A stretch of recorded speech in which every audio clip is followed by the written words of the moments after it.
Hello, everybody.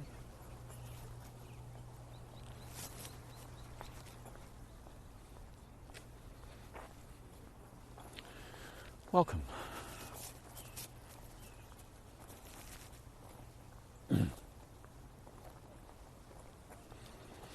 I have a number of recordings sort of stacked up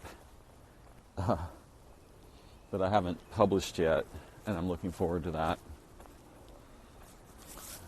to publishing them. And hopefully some of you are looking forward to listening to them.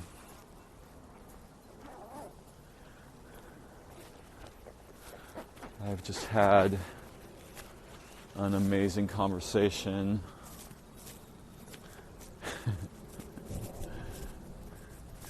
with one of my more precocious, and I may have the wrong meaning of this word, but what I mean is like, what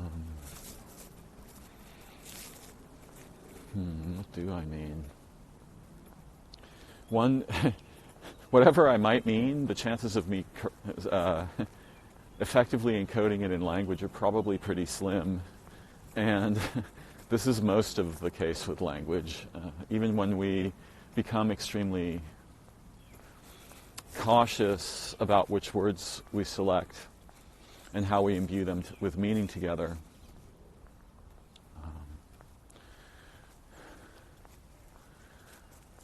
language is far too slow to convey meaning well in most cases, right? In cases where the meaning isn't merely trivial. Obviously, our capacity to communicate effectively in language increases when we are together and when we have certain kinds of agreements. Oh, goodness. I'm so glad I remembered this. Okay, so as a male, I don't really care, like,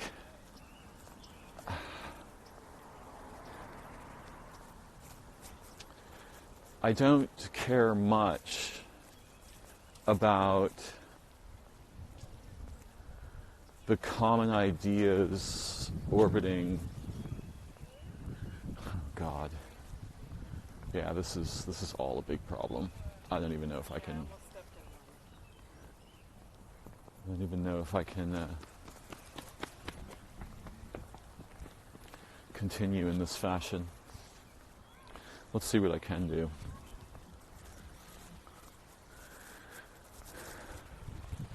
Granting that humans are diverse, and also that generalizations are not true of all class members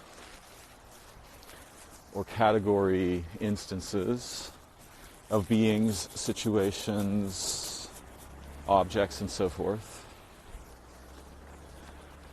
I'm often very concerned about generalizations, especially when they are promoted to a universal status. But as a male, it has long been my experience, and perhaps more so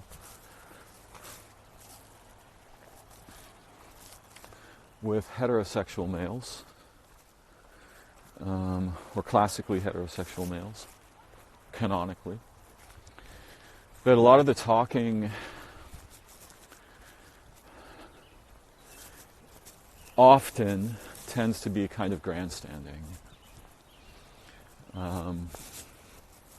I can use crude sexual language to characterize this, but I'll resist that urge here. And feel free to try to imagine what the hell I was talking about. But I noticed, for example, particularly on contexts where the males are not actually physically together, this problem becomes even worse.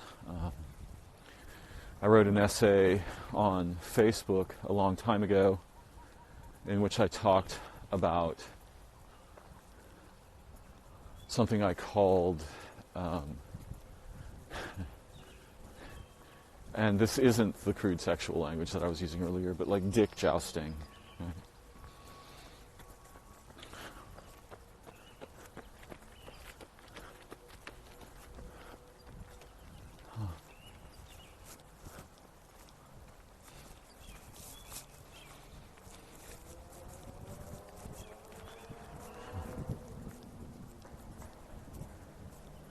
So I saw a lot of males posturing, posing,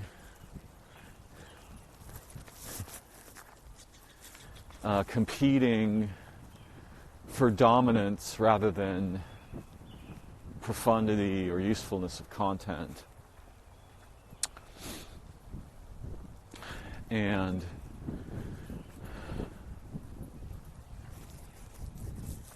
there's certain kinds of agreements that we can make together or fail to make together that either enhance this problem, right, exaggerate it, or inhibit it.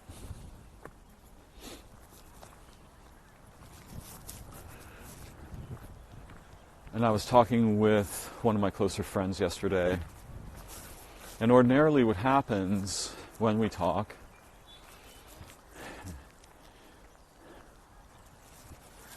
so imagine a situation where a certain amount of flexibility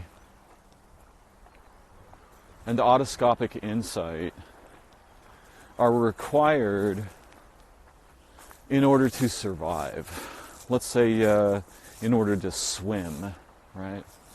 The more rigidity, the more heaviness, the less floaty the vehicle becomes. And what I said to my friend, because I was noticing it, and it's happened in a number of our conversations, one or the other or both of us, and particularly once one partner once one companion does this, if there's no awareness, the whole thing's going to collapse into a kind of fencing. By fencing, I mean, with foils, with pointy wire swords. And this is rarely productive. So as we were beginning an argument or a debate or a discussion,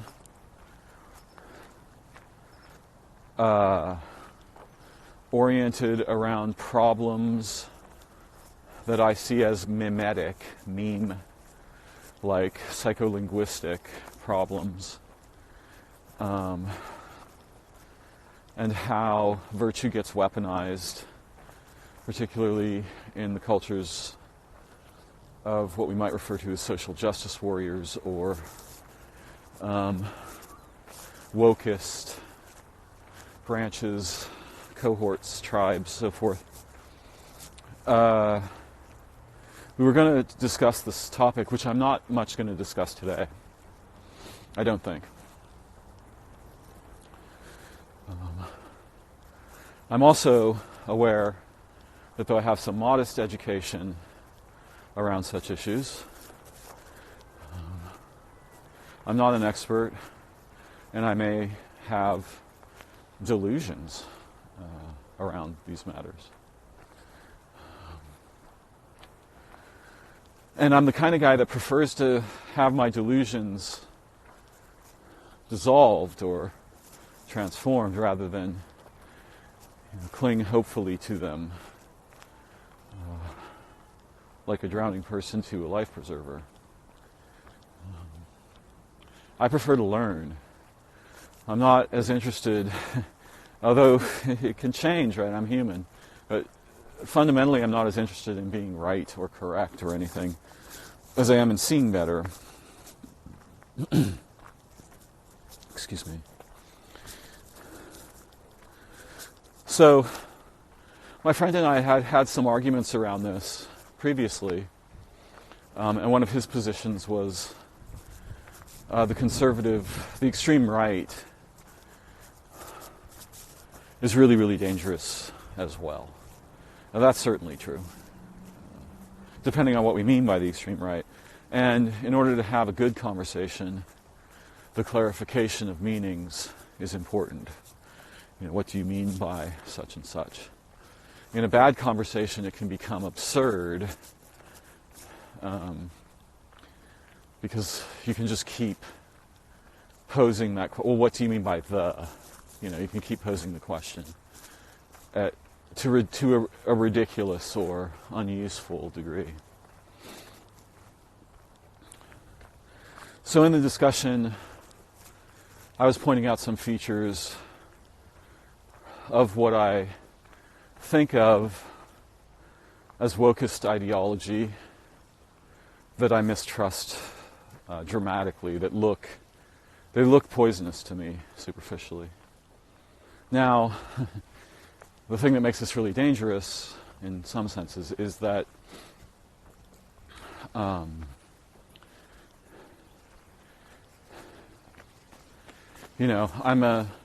in wokist categorization, I'm a cisgender, Caucasian, white guy, older middle-class white guy, and thus the inheritor of many privileges. Probably not entirely untrue. And so, what that means is I am effectively the bad guy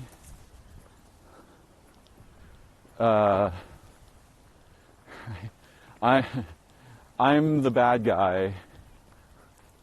I start out being the bad guy. And so my perspectives on such matters, being that I am not a marginalized person, so to speak, can be summarily dismissed as bullshit. Or, canceled or whatever. So we talked around these issues. But this is not what I'm actually interested in. What I'm really interested in is the smell of this sage plant. Oh my goodness. I want some of that on my body. The oil from living sage plants is what I use the way other guys use aftershave. Right. I want to rub it all over my face and my hands.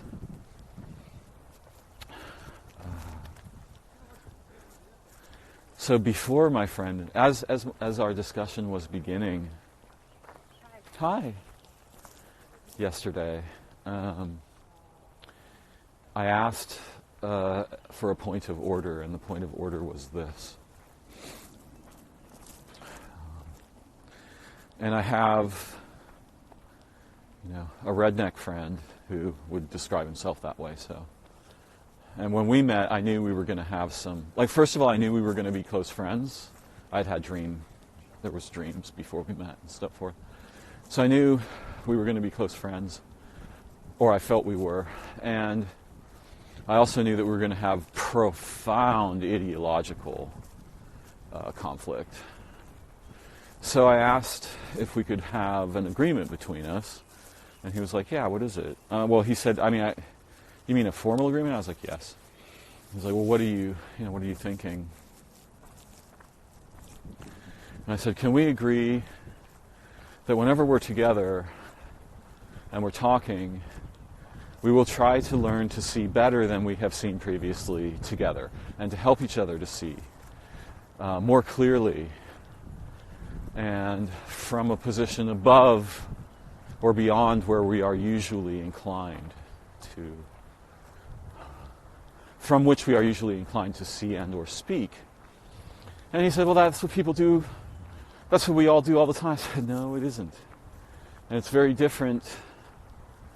A lot of what guys do is pound the table with the hammer of their usually poorly educated ideas.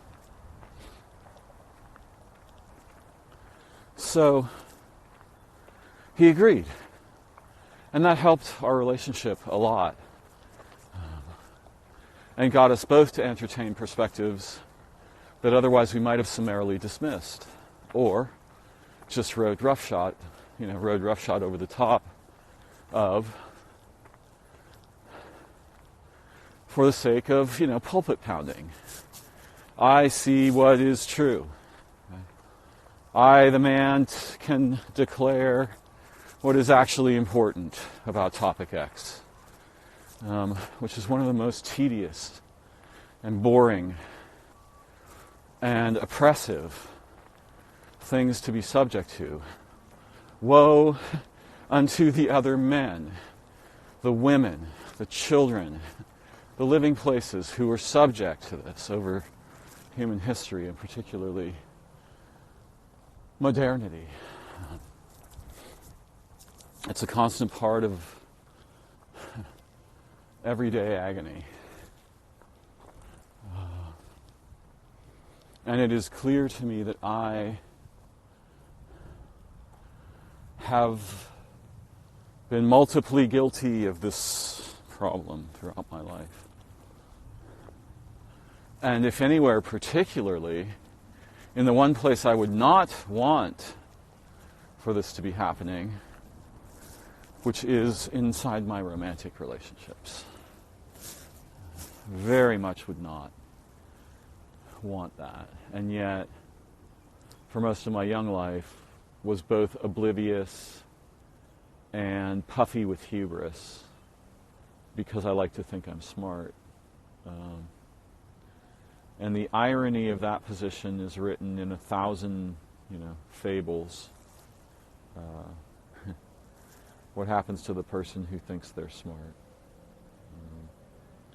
You'd be much better off thinking you're blind, or thinking you have trouble seeing what other people can see very clearly, because for most of us who are unusually intelligent or have some aspects of inflated, right, inflamed cognition, without someone to carefully guide us, a good companion, a wingman, a wing person, we're going to go sideways a lot, and we're going to crash into things we can't even see, and we're going to hurt ourselves, and we'll hurt others. Even if we are very sensitive and want to do anything other than hurt ourselves or others, it's a huge problem it's a huge problem for all humans, but it affects those of us who are somewhat inclined to hubris or arrogance or self-aggrandizement. And in case it's not obvious, look around you. In American culture particularly, there's a vitally contagious tradition of, yeah, I'm fucking amazing, and you? Right? Like, yeah, I'm the best thing that ever walked around on two legs. And it instances itself differently in masculine and feminine cultures, and it instances itself differently in non-binary cultures. But there is this tendency to parade, to posture, to peacock, which is, I think, a word or a usage of this word that I made up, but I'm not sure.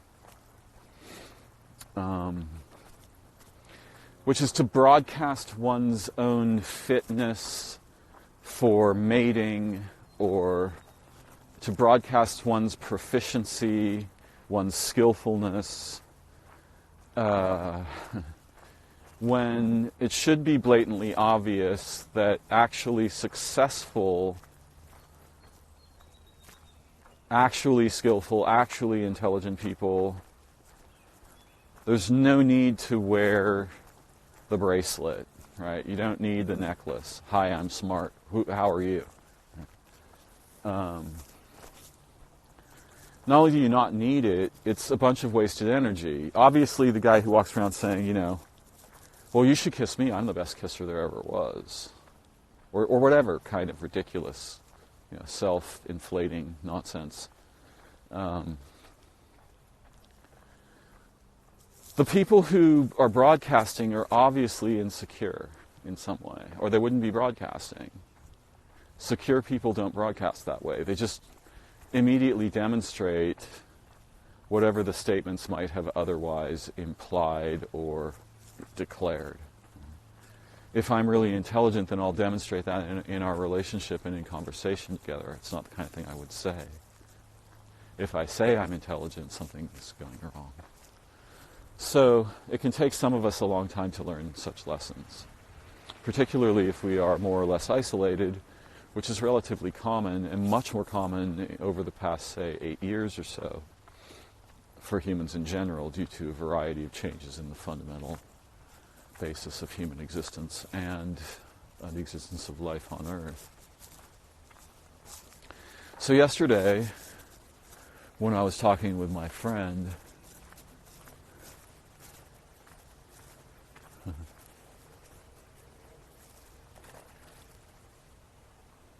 oh, wow.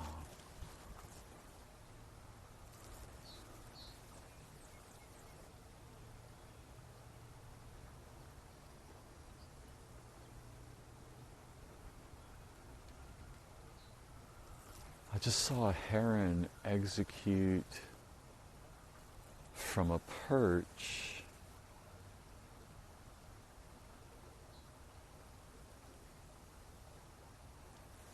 even trippier.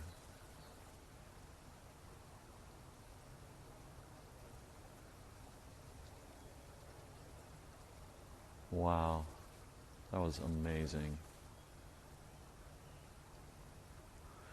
So from a perch about, realizing that the heron is approximately 3 feet tall and it's standing on a perch about 2 feet above the water, I watched it execute a move that was first typified in language to me by my friend Martin Peters in the 1980s. This is really trippy. A diving dart. And it pulled what was either probably a bass or a sunfish out of this little reservoir, and then proceeded to figure out how to get it down its throat without the fish escaping, which it did with great skill.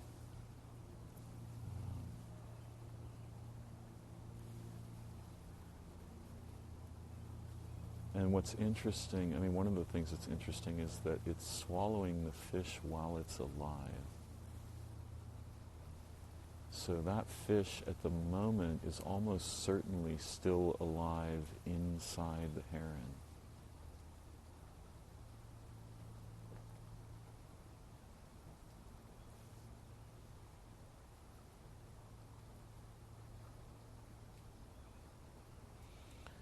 One imagines that the fish might have been able to see through the surface of the water such that the form of the heron appeared on the other side of the surface, mysterious and perhaps compelling, visually compelling, right?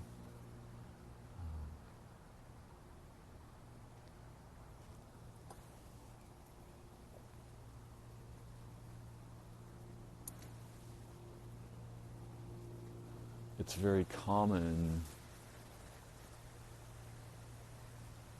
that predators fascinate their prey and have developed, we think through evolution,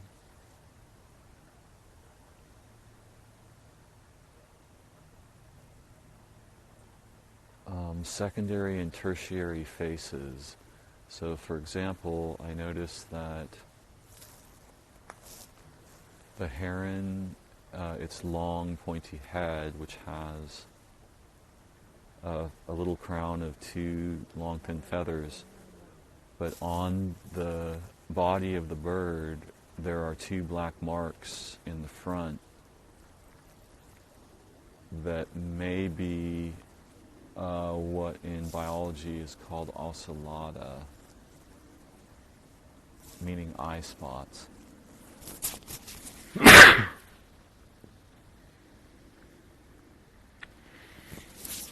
When you look at the face of a rattlesnake, you will see 3 distinct faces.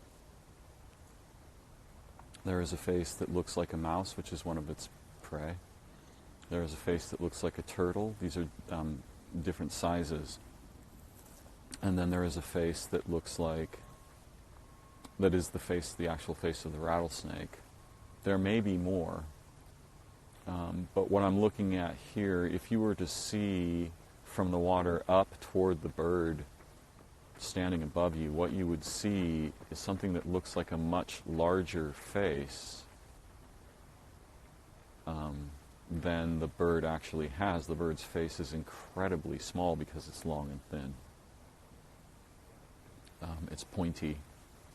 And so it's obvious that these eye spots on the front of the bird's torso would contribute to a vision from beneath it that looks like a much larger face. And the bird is hunting again, so I'm watching what I'm talking about. I'm going to need both. Yeah, my whole body.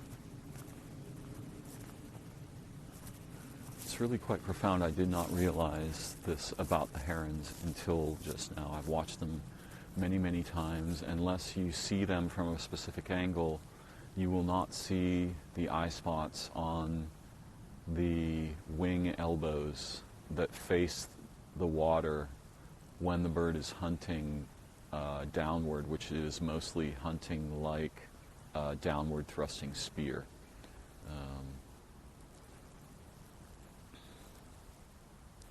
And I would suspect that what I saw in the rattlesnake faces is probably a principle thoroughly common throughout nature.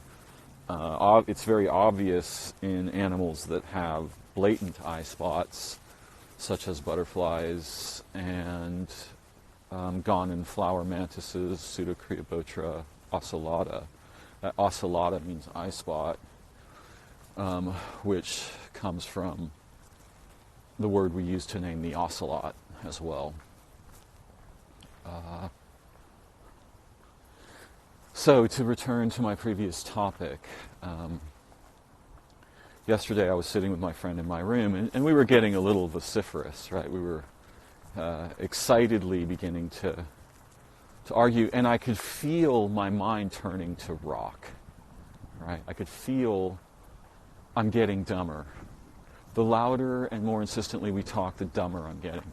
So I paused in our discussion and I said, you know, this is an appeal. I'm appealing to you that we make an agreement, because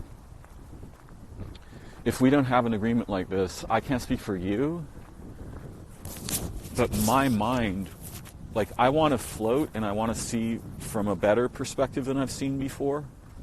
But if we don't have this agreement, my mind, like the boat that we are forming together, that we will travel on the surface of the waters of intelligence and insight together, that boat is really important to me, and I can feel right now that my mind is becoming like an anvil, right?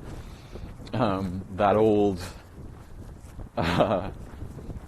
blacksmith's tool, right, that they bang metal on top of, and it's super heavy. If you drop it in the water, it can drag a whole boat down with it. So I was like, yeah, if we don't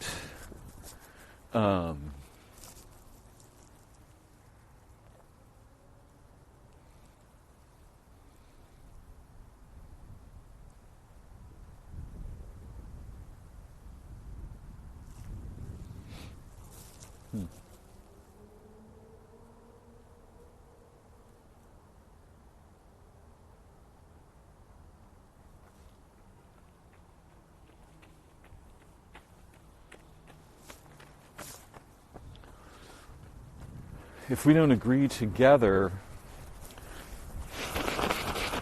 to carefully preserve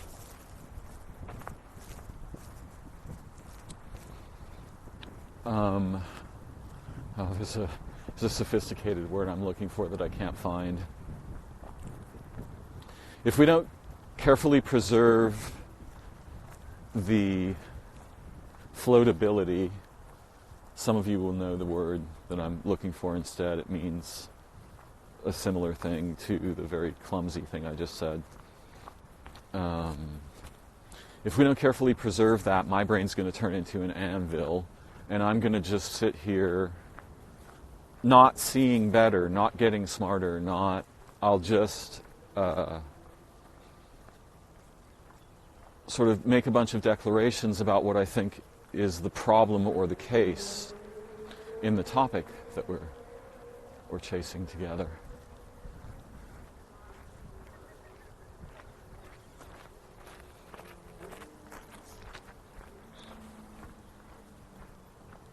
I wonder if that guy's an actual soldier, because he looks like he could take me apart with two of his fingers. So I spoke up and I said, look, we've got to preserve the boat. We're losing our vessel right now, and I'm not claiming it's your fault. I'm just saying, like, if we don't have an orienting agreement together that we're going to go for better flotation, higher ground, more insight, more understanding than we've had before, I'm sinking here, right? I'm falling into that rigid, hubristic, I know what the problem is, I know what's going on here, blah, blah, blah, blah, right? And I am just as subject to it as anyone else. In fact, most of what qualifies as insight in my awareness is insight about myself, my own experience, my own failings, my own conflicts, and the places where I lost the most important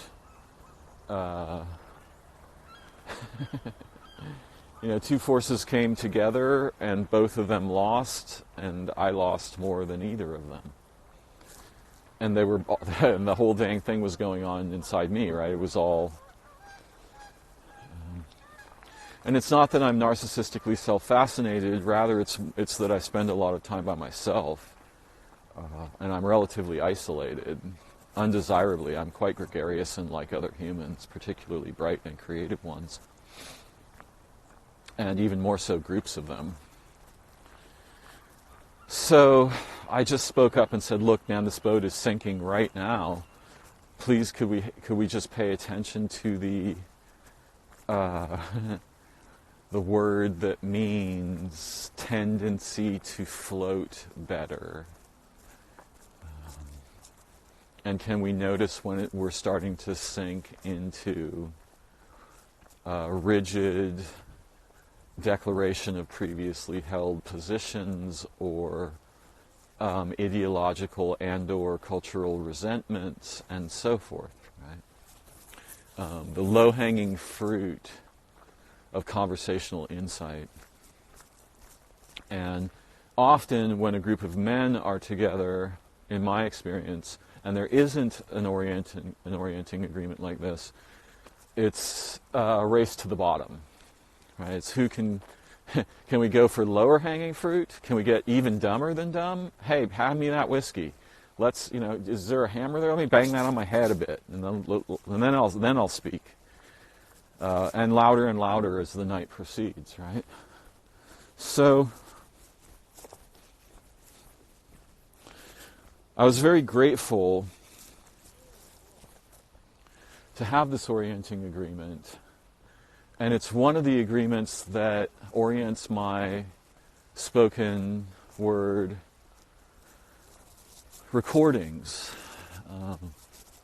I'm trying to see better, imagining that you and I and all of those who listen are together, and imagining that all the listeners, or most of them anyway, are motivated by beauty and insight and intelligence and learning and growth.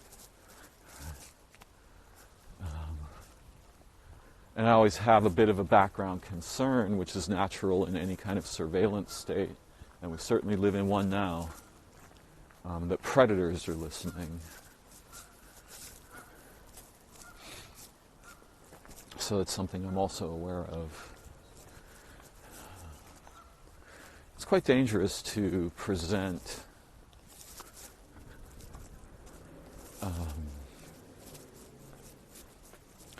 complex information about our interiority, concern, life circumstances, and so forth in public.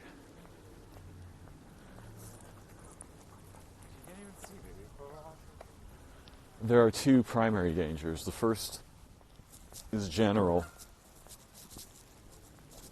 to be like your society, your culture, corporations, the government, so forth. And the second is personal. These are people who are either obsessed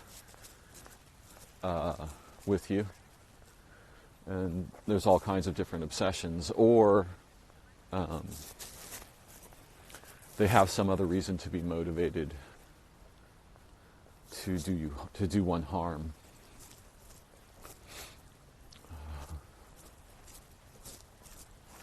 So I have some awareness of all of these things when I make my recordings. But I like to think that I have a similar orienting agreement, right? I want to go, let's go for an array of better perspectives if we can, and let's not dwell too fiercely on previously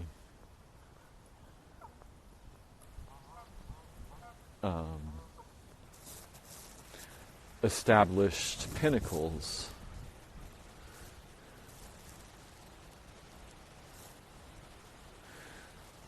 You know, there is the peculiar issue in English where higher equals better.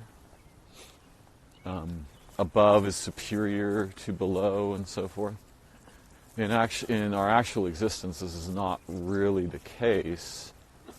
But when we are using metaphors of seeing to equate with progress or development or learning, there are really profound things that can be seen. In fact, the phrase, actually I guess it is a word, to understand was once shown to me as a very powerful act of both self-humbling and I like hot weather to an extent. You know, like sometimes it can be too much. I would take up the whole damn summer. it's all good.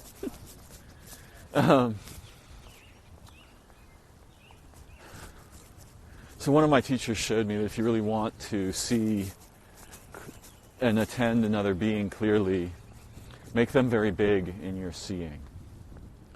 If you can, look up to them from below rather than down on them from above. Now, the teacher that was teaching me may have been trying to teach me something peculiar to Darren.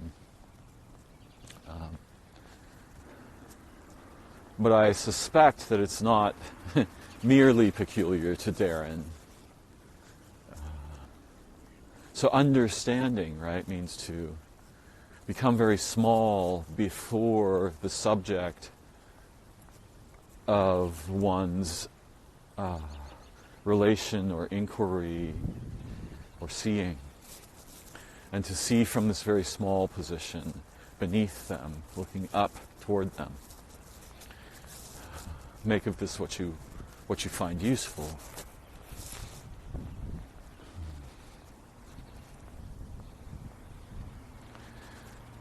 So if we want to learn and grow together, a useful orienting agreement is very powerful, and often humans presume such agreements are already in place. That doesn't work as well and often fails completely.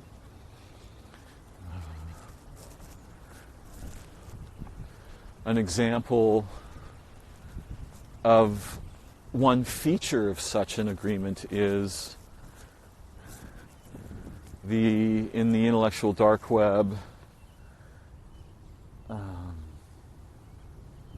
the idea of steel manning the argument of another, strengthen their argument, make their argument your argument, and elaborate and emphasize features of it they themselves probably missed, become the proponent of the argument of your opponent long before attempting to oppose it or demonstrate its failings.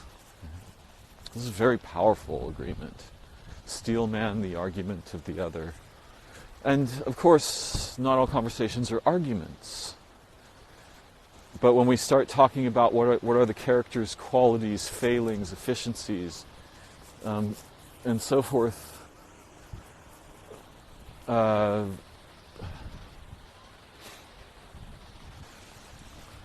structure of mutual interlocution. And I don't know the origins of the word locution, but I strongly suspect it relates to speaking. And also perhaps authorization.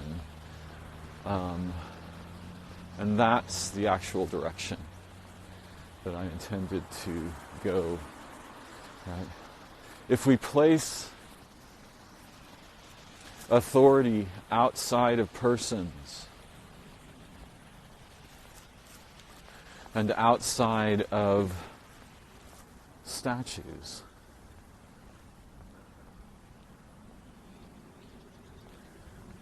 outside even perhaps of gods, and particularly of representations of gods, which must be one of the most ironic things humans ever did, was to represent the divine.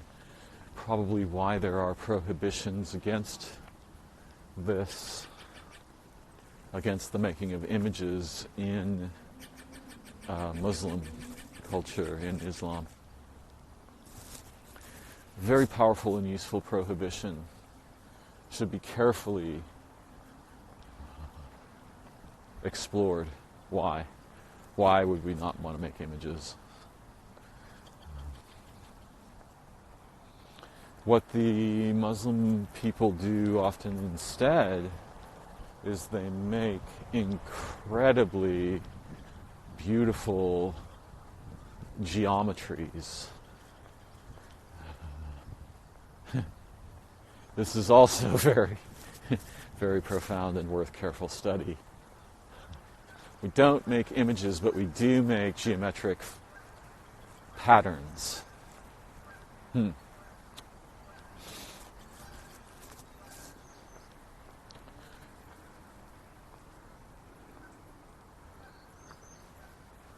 So I was thinking today, and I've diverged from my intention, as I often do, rather dramatically, but I was thinking today about the problems in authorization, in thought, language, culture.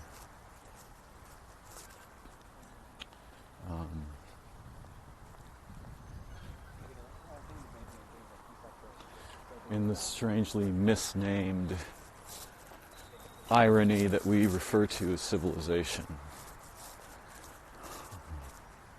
It's not clear if there were ever intelligent human civilizations.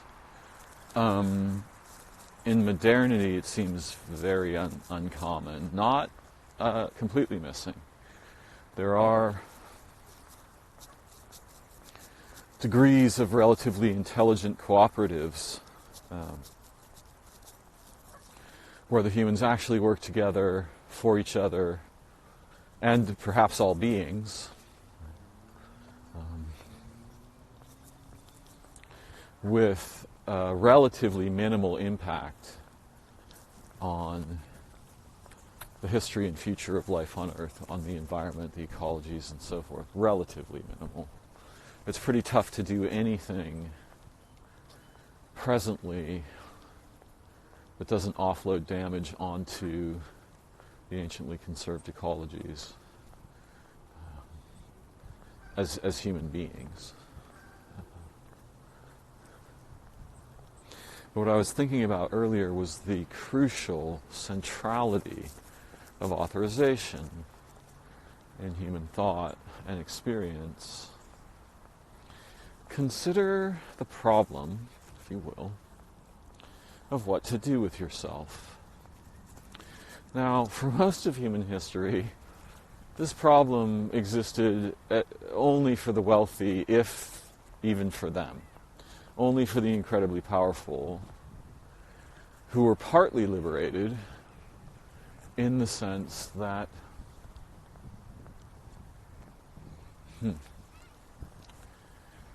they may have experienced what we refer to as leisure time, right?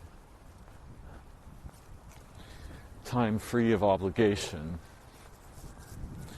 And I think, honestly, and in order to form sentences, I have to authorize. I am doing an authorization dance in my own mind right now. I think the idea of leisure time is intrinsically self-conflicted.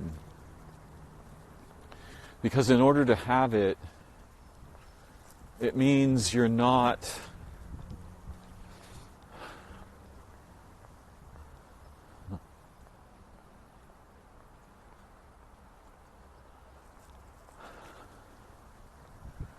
you must have departed relation and become an individual.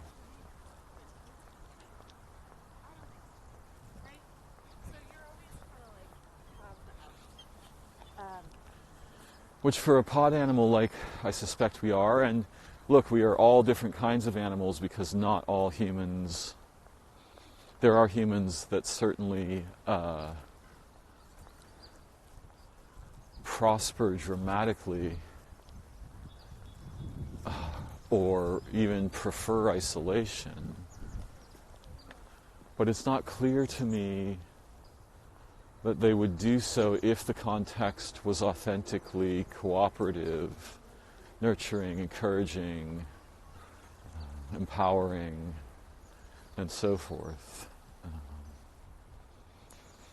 Perhaps like day and night, they might occasionally enjoy what we think of as time alone. Just that phrase by itself is pretty bizarre, because if time is by itself, boy, there is a strange prodigy. There's an anomaly there. Time alone. But what is meant by this is usually, okay, now I know that bird, I saw that bird before and I wondered if it is referred to as a stork. But now I remember that it is usually referred to in English as a night heron. And I've seen them around lately.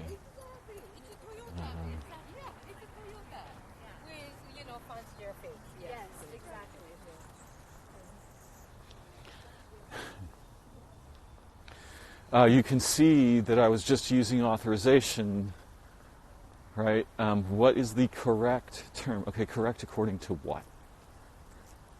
Obviously, in my mind, I am structuring my consciousness linguistically as if there is, quote, authorized nomenclature that points at that physical organism, or if I am less aware of the difference between life and objects in a more para-left hemispheric dominant way, then I want to know what is that thing called, and I will separate it out from the rest of the environment and see it as distinct. So you can see that in structuring my consciousness, even to myself, right? Even if you were not here, if I was not recording, I would still try to understand what do the English-speaking humans use to refer to that bird. And I now remember. When I saw it before, I didn't. I remember that it is referred to as a night heron. And that suggests that it's a nocturnal hunter. which I had to use an authorization schema to determine as well. So what I'm trying to get you to see here, okay, yeah, thankfully I've managed to wander back into the vicinity of the topic that originally fascinated me, which is this.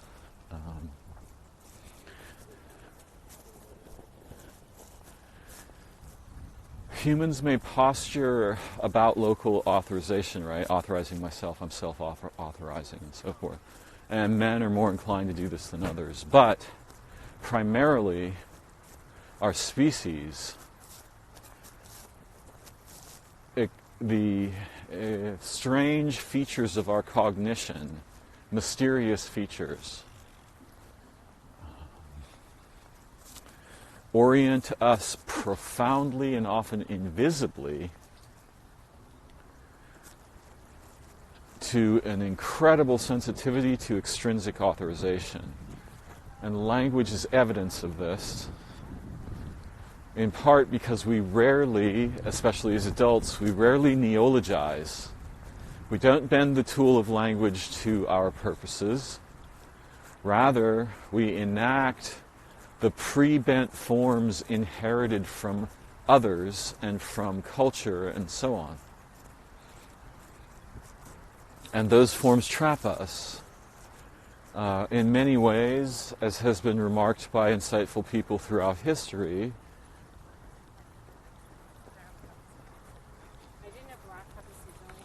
our tools use us.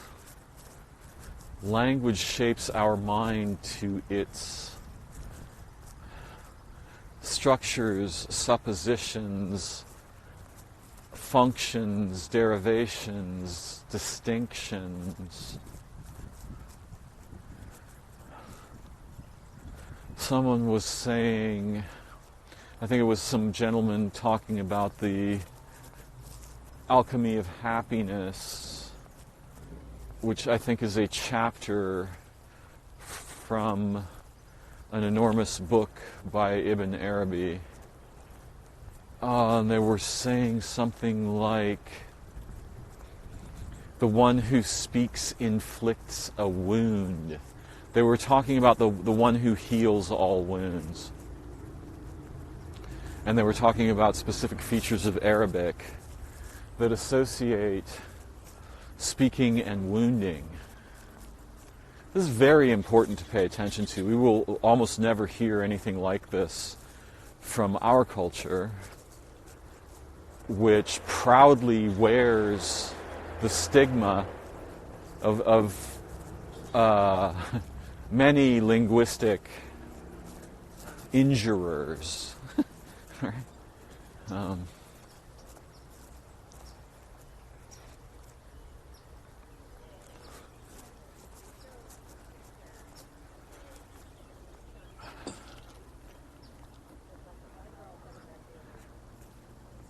When we think of writers in English, just get your time with them, whatever it takes. You know, they just like.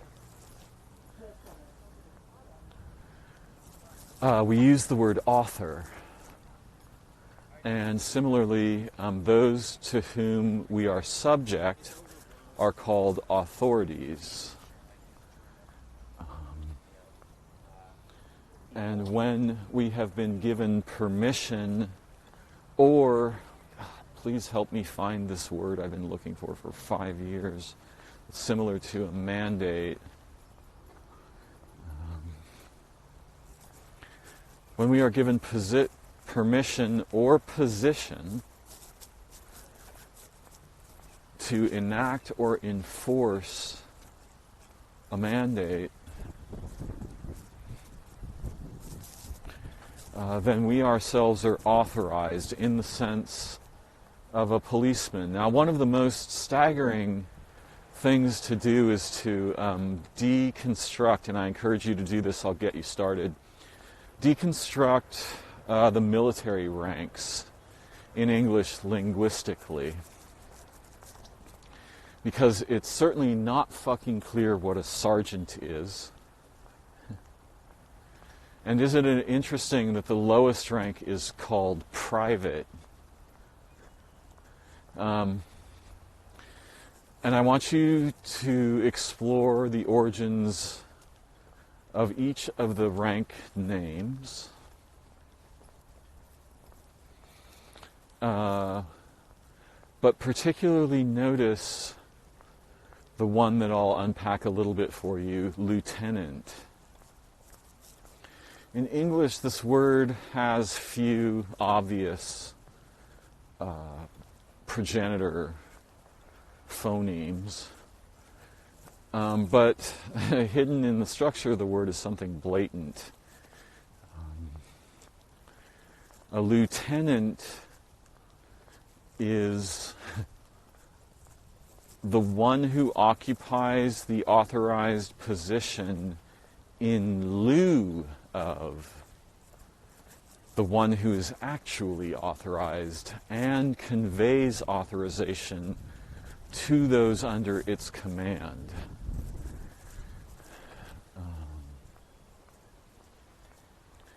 And if you want to see into the truly science fiction-y, bizarre underpinnings of authorization in human cultures and consciousness, look at the military.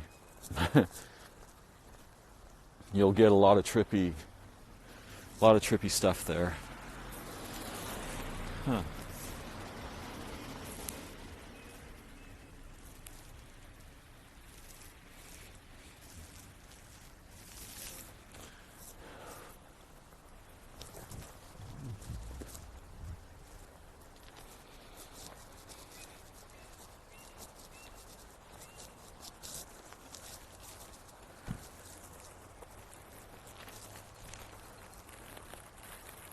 In most religions,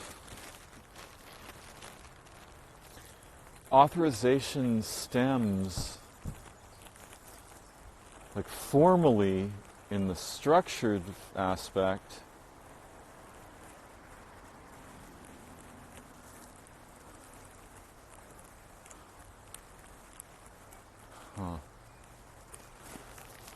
from a system of initiations and the conveyances of authority from those already authorized.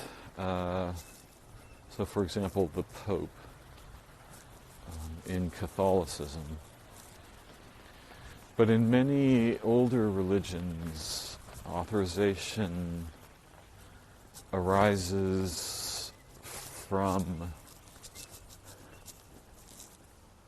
a kind of profound submission.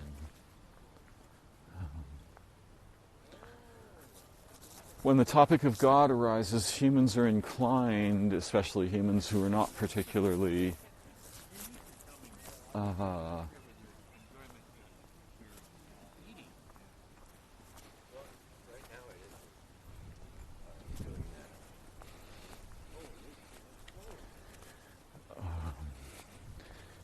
in Islam and Hinduism,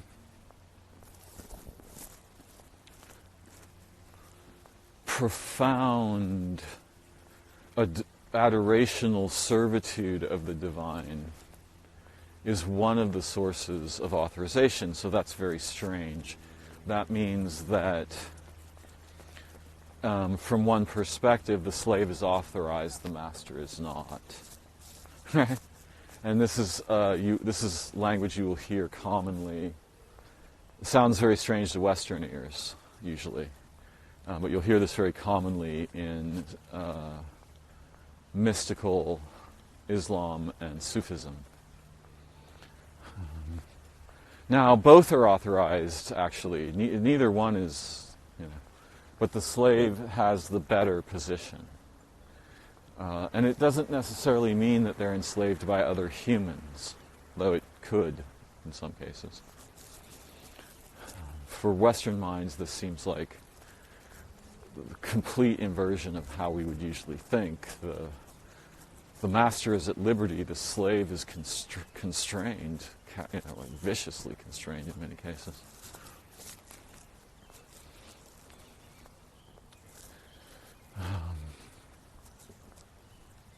Authorization.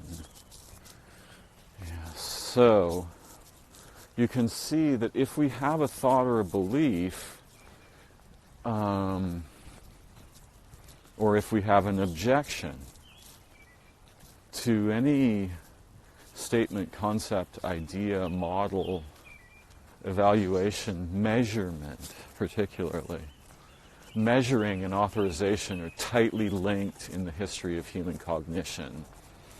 The one who measures correctly must be divinely inspired, guided, or authorized. Right? We even call lords and kings and queens, right? We call them rulers. And that's not just because they make the rules, it's because they measure. You will see them depicted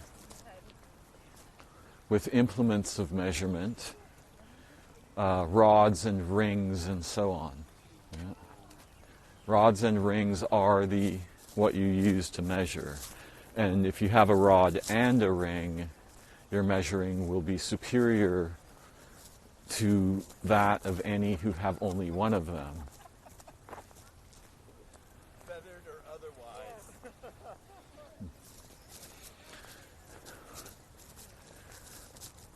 They're probably... Okay, you can imagine a situation historically in the development of our species.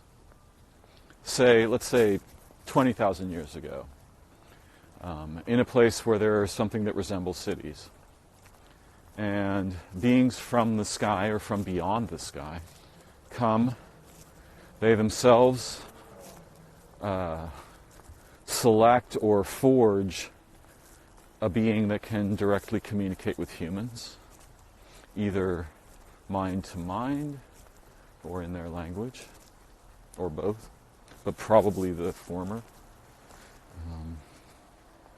It's a very strange shirt or logo. It says unmarked limit, and there's a face of a panda, and there's some olive branches, it seems, beneath it. Certainly.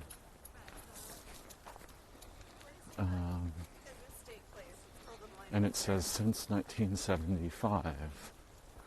By the way, in case it's not obvious, the whole branding thing exists in modern society because it captures authorization. In our time, corporations, governments, and tribes take the place of kings and gods. Kings, queens, and gods. And so, the just do it slogan and other slogans.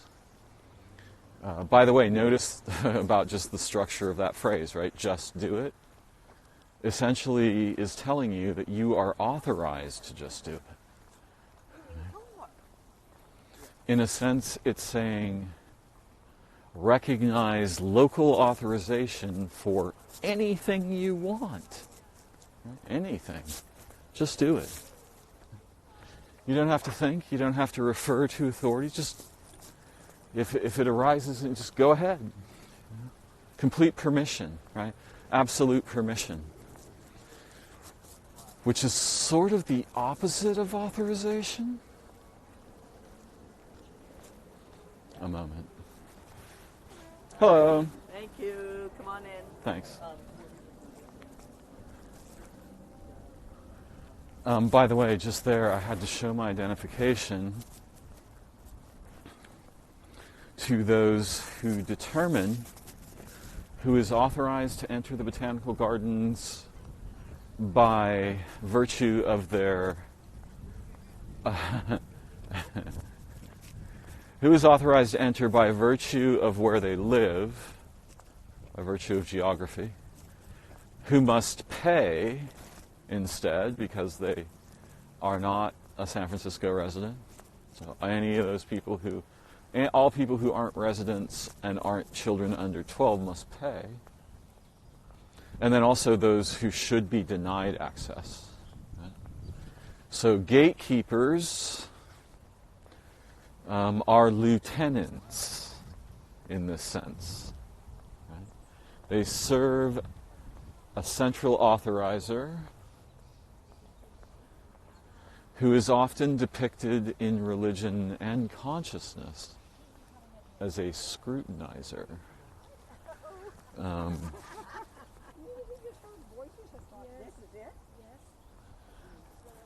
I think there's a Frank Zappa album in which the central scrutinizer plays a prominent role, which it also does in various forms of psychosis, schizophrenia, presuming that such labels refer to meaningful situations in the consciousness of human beings, which I suppose they both do and don't.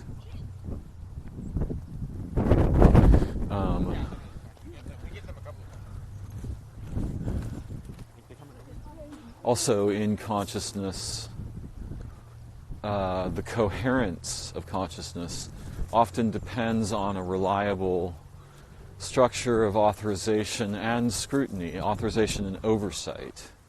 Right?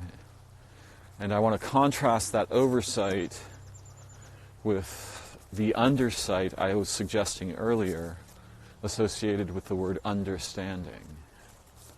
Literally, to stand beneath, to support, to lift up, to lift above me. Right? And in any actual relationship, the best kind of thing, and the thing that I was asking that we could have an agreement about with my friend in our conversation yesterday, was, if you will lift me up above where you're at,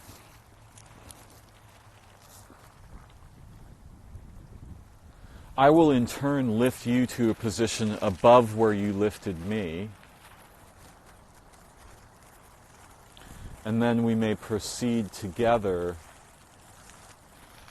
to continue to enact such a process. I sometimes call this the leapfrog game. I will lift you above my current position. From there, you can help me first to that position, and then return the favor, lift me above. And this, again, is presuming that up is good, up equals insight, various other similar metaphoric associations.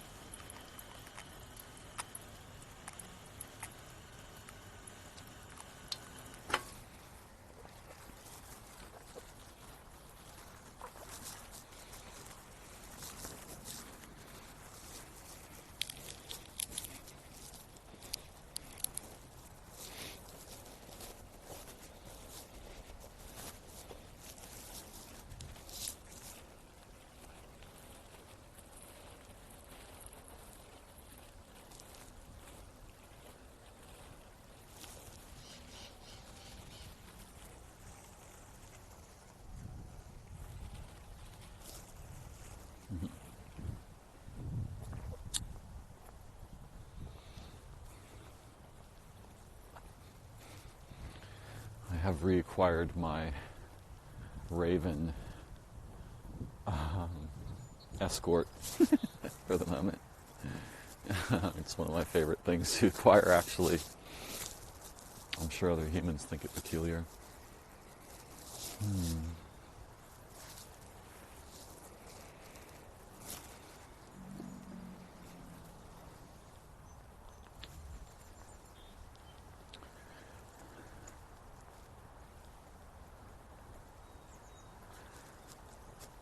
Throughout the history that we know of, and we've been taught, obviously we have been taught staggering falsehoods about distant history, and of course also lots of lies about recent history.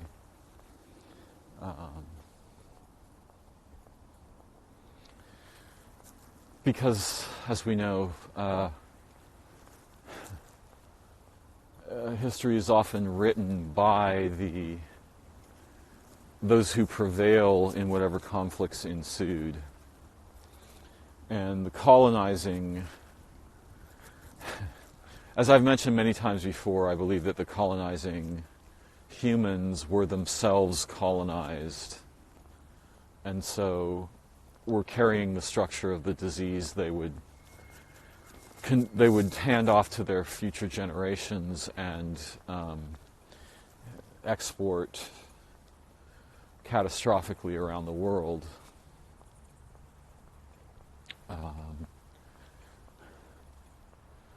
And it's not surprising that colonizing peoples would have stories about apocalypse, because they will make that shit happen, right? They will bring the apocalypse, whether God intended it or not. But you can see throughout history the humans celebrating the awareness of beings beyond them. And probably monotheism was uncommon in human history prior to maybe, who knows, oh, yep, that's the problem, isn't it?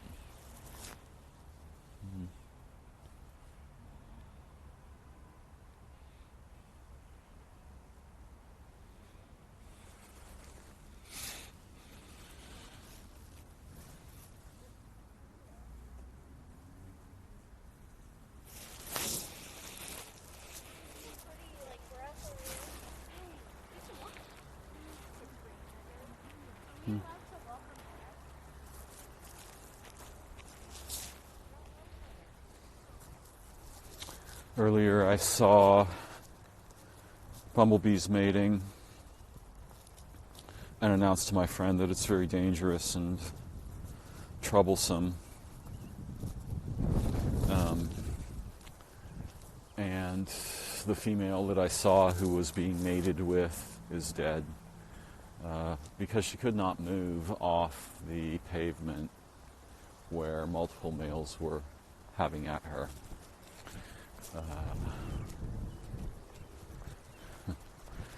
Historically, whether or not, the monotheism thing, that's probably a very recent development. It's conceivable that it was part of human cognition very long ago, but I think it unlikely. Because long ago, what seems to have been much more clear was a structure that resembles our own hand, right? Where you have different members for different features, and the combination of the members represents an uptick in authorization, rather than the ex cathedra declarations of a single member. You can try to imagine the incredible failure that you would experience of any attempt to enact the powers of your hand if you only had access to the tip of your pinky, and the rest of it was just incoherently doing whatever the hell it was doing. Your hand, as unimaginably profound structurally as it is, would be nearly useless for most of what you might attempt to enact with it. It is the combinatorial agreement among the members that produces transcendental ability, transcendental seeing, transcendental understanding.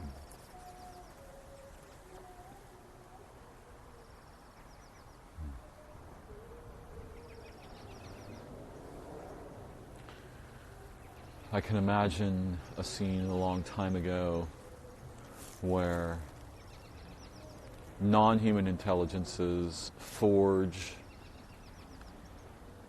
locutus, right? They're the speaker, and they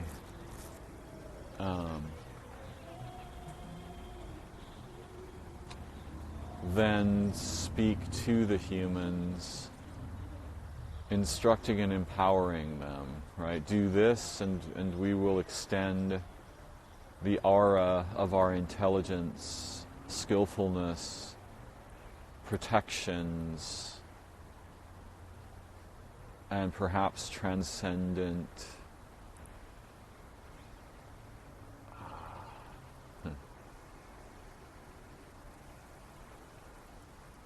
transcendental anatomies. We will extend them into your people. And thus, if something like this was going on, this would naturally result in our peculiar relationship with extrinsic authority and authorization, what the humans often refer to as hierarchy.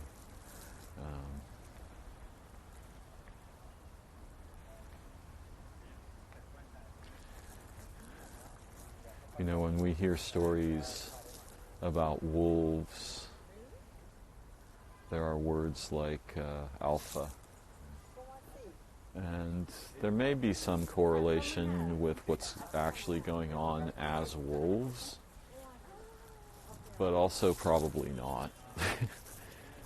Because whatever's going on doesn't necessarily match up with the humans' ideas of hierarchy. Whatever's going on in nature both resembles and at the same time diverges from the human ideas of hierarchy.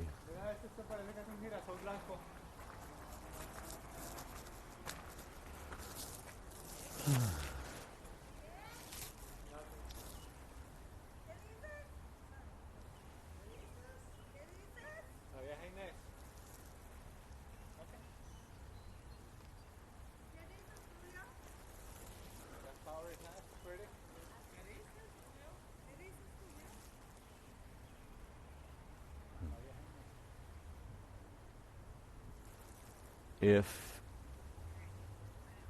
our cognitive development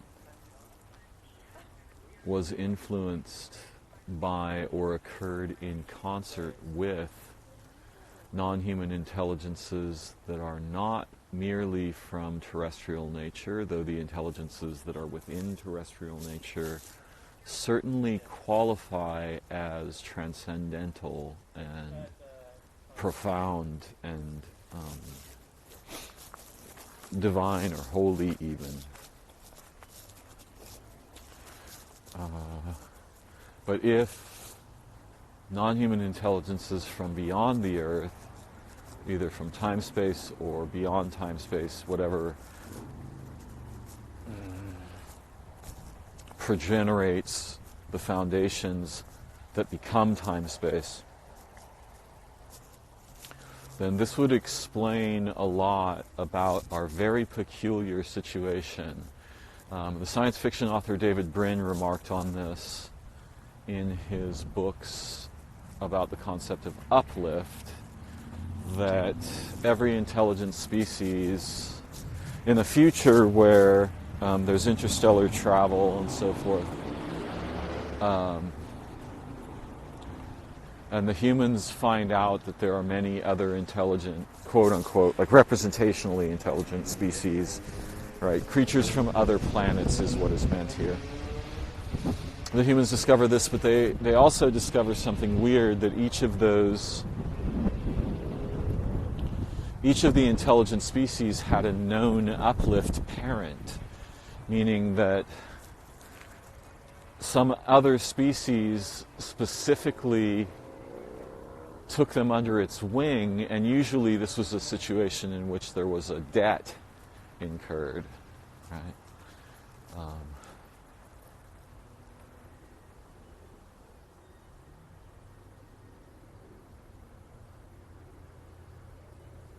Such that the species that is uplifted would then serve the progenitor, the mind progenitor species, for some given period of time. Which is kind of a weird idea. But in his uplift books, the humans could not find their uplift progenitor. It was unknown who lifted the humans to representational cognition. And hovering in the background is a sort of fairy-like, hominid-like species called the Thymbrimi, who have antennae.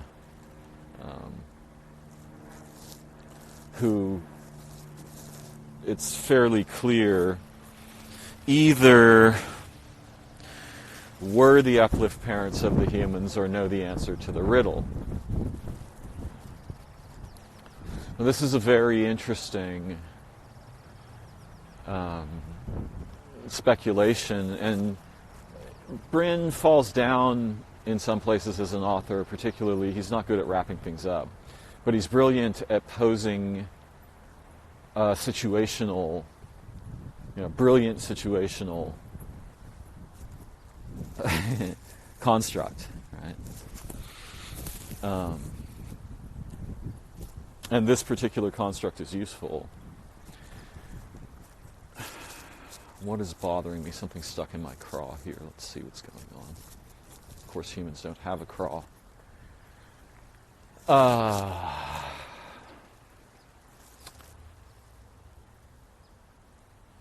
From everything I have seen of our species and my attempts to understand the development of our minds, right? The history, the likely historical the historical situations and transformations that appear likely to lead to the very strange situation we find ourselves in as human beings in relation to group identity, personal identity, and so forth, and specifically our deeply weird relationship with the necessity of the often conflicting necessities of authorization in consciousness and relationship.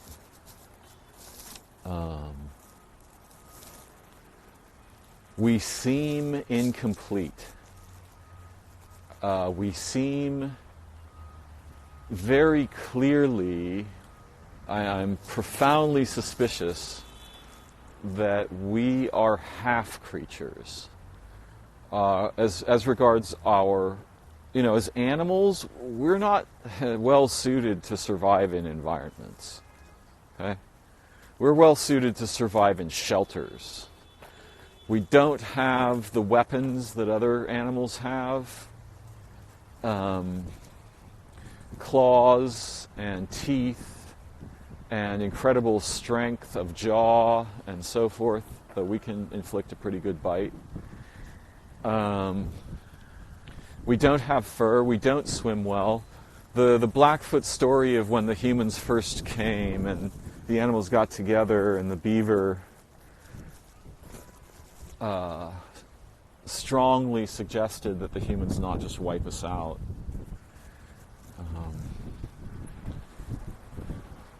That the animals not just wipe us out. The beaver strongly suggested that the animals not just wipe us out because they were very upset with what the humans were doing. At one particular human, a trapper, what he was doing. He had kidnapped the favorite grandson of sort of the Beaver King, and they wanted him to return that child to them. And the beaver suggested, the animals said, the humans have nothing. What can they do? They can't fly away. They can't swim very good. They can't run very good. They don't dig under the ground. They have no fur, no claws, no scales, no shells, no wings, no tentacles, no stingers. They're little globs of meat. Why should we let them lord it over us and dominate us and so forth? And the beaver's suggestion was that if I understand it correctly, and I probably don't because it's not a rational idea, the beaver's suggestion was that they bring the humans into the family of the animals very intentionally by making them an offering from each of the animal peoples, making the humans an offering that would confer one of their sort of sacred abilities on the human beings. But my point here is that something very weird is going on in and as our species, and it's obviously very dangerous to itself, It is not sustainable. It's anti-sustainable. And it's also extremely dangerous to all other forms of life. And it should be blatantly obvious that that also means it's very dangerous to anything that has mind, like experience. The humans are ironically bizarre. It's as if the most important features of our nature are hidden somewhere or missing from us. And the religious people will say, yes, it's in God. They're not entirely wrong, but it looks to me like our species developed with another or an array of other intelligences. And yes, these certainly were the intelligences of nature, but it looks to me like they were not merely the intelligences of nature. There is something about the sky as an ocean, and the understanding of Earth as an island, and the understanding of advanced others who either come from the ocean or are they come from other islands in the ocean, or are the spirit of the ocean itself, or are the intelligences that compose structure within time-space, or the transcentiences. So it looks like we're missing something fundamental, and we're desperately trying to make up for that by making things like corporations and artificial intelligence and so forth. Whatever we do, apparently the humans don't want to get smarter together. We want to make objects more intelligent. That's a very fucking strange motivation. Anyone who sees this clearly should have infinite suspicion about something like this. It's a suicidal and omnicidal orientation. It makes no sense. Unless we're attempting to prosthetically replicate something fundamentally familiar to our interiority from our prehistory, right? Like the developmental history of human brains, minds, cognition, bodies, and so forth.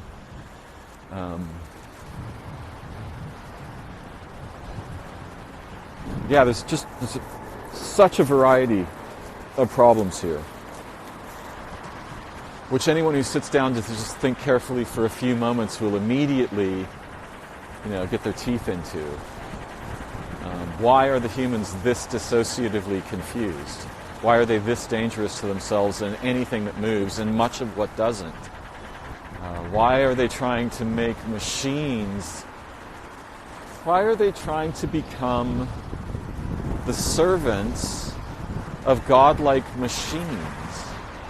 No living creature that had any sense of value for organisms would embark on a mission that resembles this in any way at all. They would go in every other possible direction first.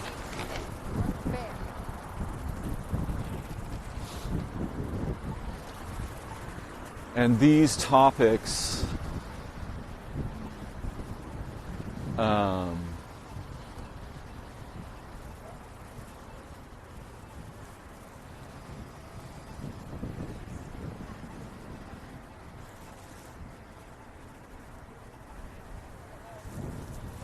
are fundamental. These are the foundational puzzles of our nature.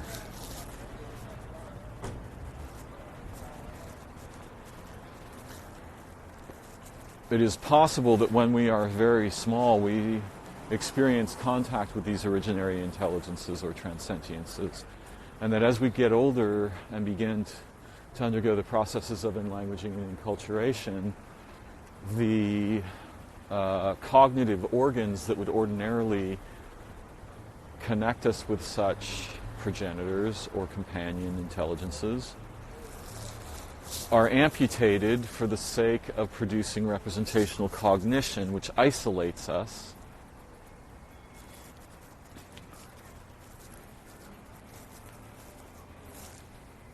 And then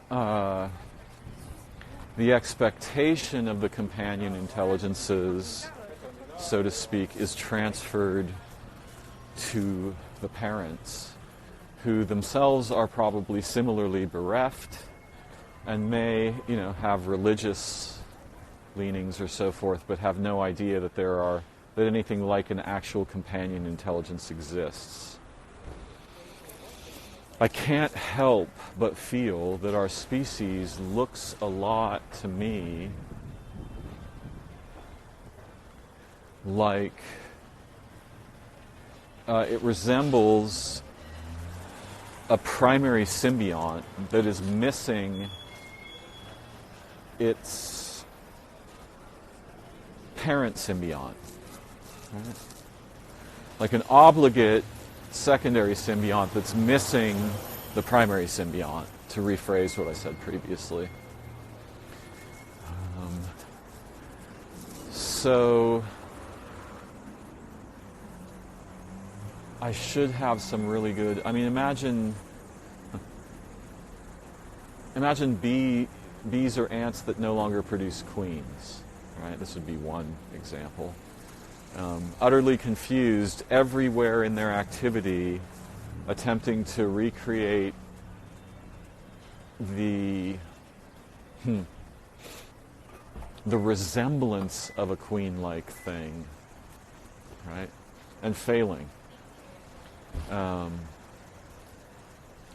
Another example would be, a remora is a fish that attaches itself to a shark.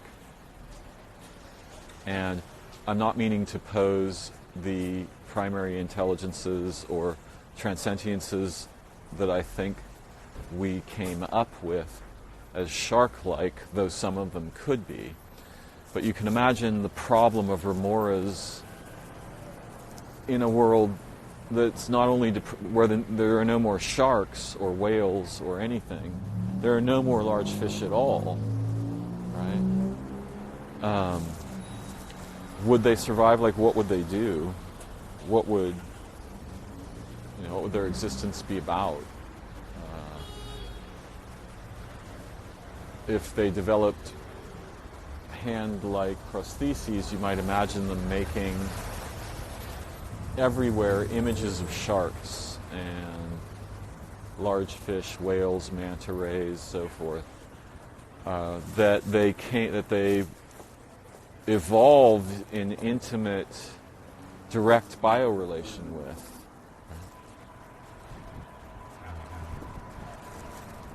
It doesn't make sense for animals to make representations of things they have no memory of. And our species keeps doing this. Cars are representations of something we remember. Motorcycles, bicycles, guns, computers, all these things. They are abstract, they're dead inside representations. And we serve them while pretending to be served by them. This is a mystery worth chasing. This is one of the foundational questions of being human. What the hell is wrong with our species? Because the answer is like 780 things, most of which we have no superficial clue about. So this is a mystery I will continue to chase, and I am grateful for your presence with me in quest. And if you have any ideas or thoughts or anything, by all means, please share them with me in the comments. Take a moment to like, share, or subscribe if you enjoy these long form walk and talks. And I look forward to learning and discovering new perspectives and keeping our little boats floating rather than sinking together for each other in the future. Thank you for joining me. May your ways of life and experiences be nourishing regenerative, progenerative, and beautiful. Bye-bye for now.